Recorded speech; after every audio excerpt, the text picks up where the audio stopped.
പ്രിയപ്പെട്ടവരെ, നന്നായിരിക്കുന്നോ? സുഖമാണോ? സന്തോഷത്തോടെ ഇരിക്കുന്നുവോ? ഒരു മാസം അവസാനിച്ചിരിക്കുന്നു അല്ലേ? ഒരു മാസത്തിന്റെ അവസാന ദിവസത്തിലാണ് എന്നുള്ളത്. നാളെ ഒരു പുതിയ ദിവസത്തിലേക്ക് പ്രവേശിക്കാൻ പോവാണ്. ഈ മാസം മുഴുവനും ഒന്ന് തിരിഞ്ഞു നോക്കൂ. ഓരോ ദിവസവും ദൈവം നിങ്ങളോട് സംസാരിച്ച വിധം എന്താണെന്ന് ചിന്തിച്ചു നോക്കൂ. നിങ്ങളെ കൈപിടിച്ച് നടത്തിക്കൊണ്ടുവന്നില്ലേ? ആ പാതയെക്കുറിച്ച് ചിന്തിച്ചു നോക്കൂ. എത്രയോ പ്രാർത്ഥനകൾക്ക് ഉത്തരം തന്നിരിക്കുന്നു. എത്രയോ കാര്യത്തിൽ ഉപദേശം തന്ന് നിങ്ങളെ ശരിയാക്കി നടത്തിയിരിക്കുന്നു. നിങ്ങൾ വിശ്വാസത്തിൽ ശക്തി പ്രാപിച്ചിരിക്കുന്നു. നിങ്ങൾ വിശുദ്ധിയിൽ മുന്നേറിയിരിക്കുന്നു. നിങ്ങൾ ആത്മീക ജീവിതത്തിൽ ബലം പ്രാപിച്ചതിന് ദൈവത്തെ സ്തുതിക്കണം, അല്ലേ? ഈ മാസം മുഴുവനും എനിക്ക് പല നന്മകൾ ചെയ്തിരിക്കുന്നു, സ്തോത്രമെന്ന് പറയൂ. ശരി, ഈ അവസാനത്തെ ദിവസം എന്താണ് വാഗ്ദത്തം തന്നിരിക്കുന്നതെന്ന് പറയാമോ? ഒരു വാക്യം തന്നിരിക്കുന്നു. യോഹന്നാൻ 16:24 അപേക്ഷിപ്പിൻ, എന്നാൽ നിങ്ങളുടെ സന്തോഷം പൂർണ്ണമാകും വണ്ണം നിങ്ങൾക്ക് ലഭിക്കും. ഇനിയും എന്തൊക്കെ ലഭിക്കാതെ ഇരിക്കുന്നു? കുറവുള്ളതായിരിക്കുന്നു. ഈ കാര്യം ആ കാര്യം അതെല്ലാം നടന്നിരിക്കുന്നു.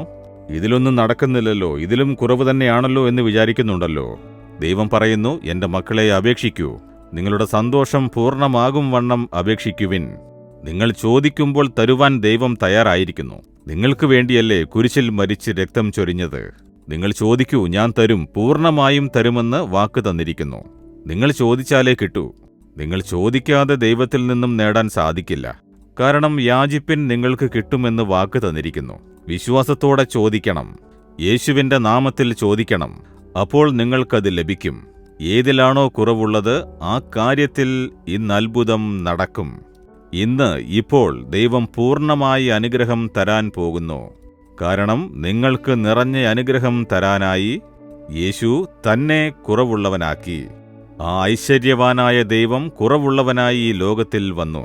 മഹിമയുള്ള ദൈവം എല്ലാ മഹത്വത്തെയും വിട്ട് സാധാരണക്കാരനായി ജനിച്ച് കുരിശിൽ തന്നെ മരിക്കാനായി ഏൽപ്പിച്ചു. നമ്മോടുള്ള സ്നേഹം, നിങ്ങളോടുള്ള സ്നേഹം. എന്റെ മക്കളെ ഞാൻ പൂർണ്ണമായി അനുഗ്രഹിക്കണം എന്നതിന് നമ്മുടെ പാപങ്ങളും ശാപങ്ങളും വേദനകളും ബലഹീനതകളും ഞെരുക്കങ്ങളും എല്ലാം യേശു കുരിശിൽ ചുമന്നു. ഇപ്പോൾ നിങ്ങൾ ചോദിക്കൂ, ഞാൻ നിങ്ങൾക്ക് പൂർണ്ണമായി തരുമെന്ന് പറയുന്നു. എന്തു വേണം? എന്തിലാണ് പരിപൂർണ്ണ അനുഗ്രഹം വേണ്ടത്? നമുക്കിന്ന് പരിപൂർണ സന്തോഷം വേണം. അതിനായി പ്രാർത്ഥിക്കാൻ പോകുന്നു. നിങ്ങൾക്ക് വേണ്ടി പ്രാർത്ഥിക്കാൻ പോകുന്നു. ദൈവമേ, ഈ മകനും ഈ മകളും അവരൊന്നിലും കുറവുള്ളവർ ആകരുത്. പരിപൂർണ അനുഗ്രഹത്തോടെ ഇരിക്കണം. ഇന്ന് ചോദിക്കൂ, നിങ്ങളെ പരിപൂർണമായി അനുഗ്രഹിക്കുമെന്ന് പറഞ്ഞിട്ടുണ്ട്. ഇവരുടെ കൂടെ ഞാനും ഇവർക്ക് വേണ്ടി പ്രാർത്ഥിക്കുന്നു. ഈ മകനെ അനുഗ്രഹിക്കണമേ, മകളെ അനുഗ്രഹിക്കണമേ. അവരുടെ സന്തോഷം പൂർണ്ണമാകത്തക്ക വിധം ഇന്ന് അത്ഭുതം ചെയ്ത് അനുഗ്രഹിച്ച് സന്തോഷിപ്പിക്കണേ. യേശുക്രിസ്തുവിന്റെ നാമത്തിൽ പ്രാർത്ഥിക്കുന്നു പിതാവേ. ആമേൻ, ആമേൻ. Jesus readings Malayalam YouTube channel subscribe ചെയ്യുക. ബെൽ ഐക്കോൺ ക്ലിക്ക് ചെയ്യുക. ഞങ്ങളുടെ ദൈനംദിന പ്രോഗ്രാമുകളെക്കുറിച്ചുള്ള അപ്ഡേറ്റ് ലഭിക്കുവാൻ